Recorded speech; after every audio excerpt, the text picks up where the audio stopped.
Barchamiz finalni ko'rdik va unda ko'pchiligimiz favorit deb bilgan jamoa g'alaba qozondi. Lekin umuman kutilmagan ssenariy ostida va umuman kutilmagan hisob bilan haqli savol tug'iladi. Parij shu darajada kuchli edimi yoki Inter shu darajada kuchsiz? Qanaqasiga? Hujumkor jamoalar kushandasiga aylanib olgan Inzagi shogirdlari o'z darvozasidan 5 ta to'p olib chiqib, raqibi darvozasiga aytarli hujum uyushtira olmasa, yaqin daqiqalar ichida aynan shu savollarga javob topishga harakat qilamiz. Bu futbol faktlari, biz boshladik.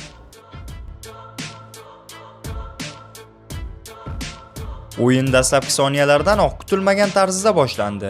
Sardorlar o'rtasidagi qur'a tashlashda o'yinni boshlash imkonini qo'lga kiritgan PSG futbolchilari hakamning hushdagi chalinishi bilanoq shunchaki to'pni raqib tomonga tepib yubordi. Siz avval shunaqasini ko'rganmidingiz?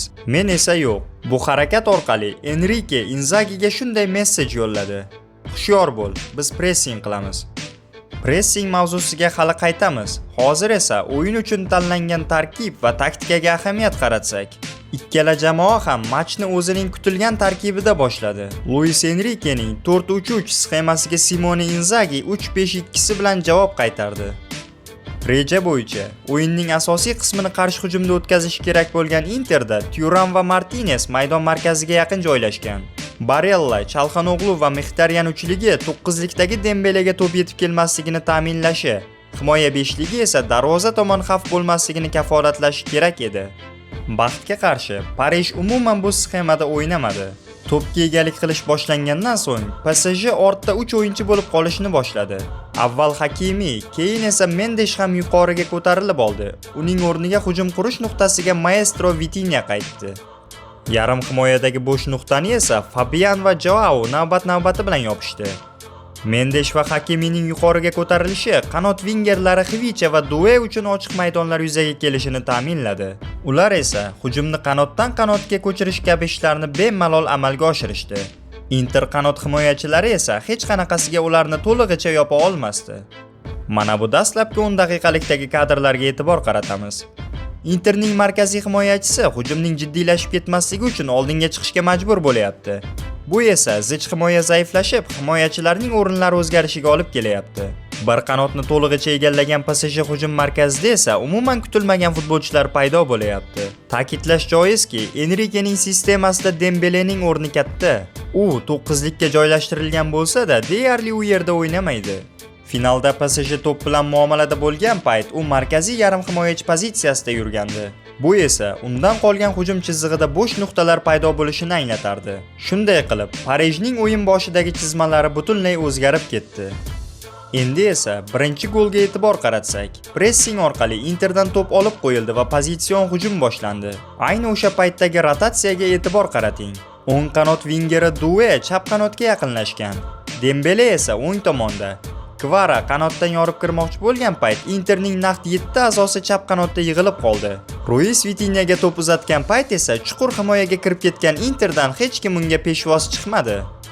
Cho'pon ko'paysa qo'y harom bo'ladi deganlaridek shuncha himoyachidan birortasi na uzatmani, na Dueni yopa olmadi. So'nggi umid bilan o'ng tomondagi yagona futbolchi Di Marco ham Desireni yopishga harakat qildi. Ashraf va Usmon esa bo'mbo'sh darvoza qarshisida. Juda oson gol.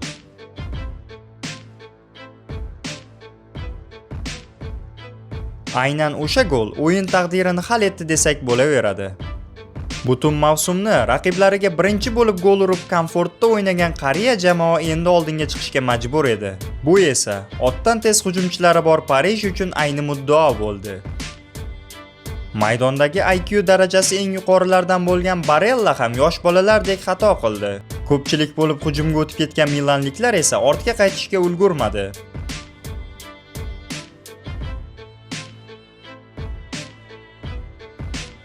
Ustiga ustak to'p ham Di Marco orqali rikoshet bo'lib darvozaga bordi.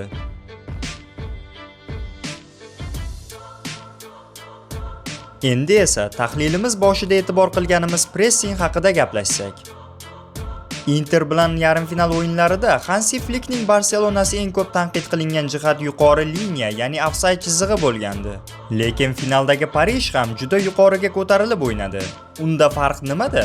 Farq shundaki, PSG yuqoriga ko'tarilib pressing qilgan payt Usmon atalmish bir futbolchi darvozabonni umuman tinch qo'ygani yo'q. Inzagining Interi hujum boshlayotgan vaqtda ortda rokirovkalar bilan ishlaydi. Futbolchilar bir-biri bilan joy almashib raqibiga kutilmagan sovg'alar yaratadi. Ammo bu o'xshashi uchun to'p Zommerga uzatilishi, u esa raqibini o'ziga chorlab, bu orqali pressingdan ozod bo'lgan sherigiga to'pni uzatishi kerak. Final o'yinida esa Dembele Zommerning umuman o'ylab olishiga ham izn bermadi. Har safar to'p darvozaga uzatilganda, xuddi Usain Bolt kabi tezlikda bosim uyushtiraverdi. Zommer majburan to'pni yaqindagi himoyachiga bergan payt esa uzatma berish uchun variantlar qolmayotgandi. Faqatgina Thuramga yuqoridan uzatilgan to'plar yana variantsizlik sababli tezda raqib tomonidan olib qo'yaverildi. Umumiy pressing borasida ham Barsa va Parij o'rtasida yaxshigina farqni sezishingiz mumkin. Qolaversa, Inter, Barsa va Bavariyani standart vaziyatlar orqali juda qiynagandi. PSG esa Arsenaldan so'ng Interga ham burchak zarbasidan foydalanishga yo'l qo'ymadi. Ikkinchi bo'limdagi gollarga kelsak, Inter vaziyatni o'nglash uchun oldinga chiqishga majbur edi. Parij bo'lsa butun mavsum davomida komfortda o'ynab kelgan jamoaga komfortda o'ynash qanday bo'lishini ko'rsatib qo'ydi. Duening ikkinchi goli strukturaviy jihatdan juda mukammal tuzildi. Inter pressingdagi balansni yo'qotib qo'ydi. Vitinyaga biroz bosim bor, lekin milanliklar ortda juda katta hudud qoldirgan.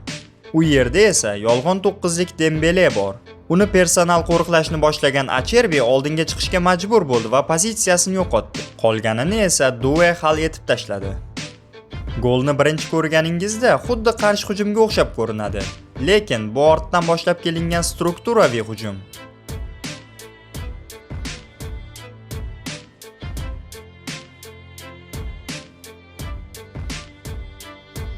Xvichaning golida ham, Mayoluning goli negizida ham xuddi shu narsalar yotibdi.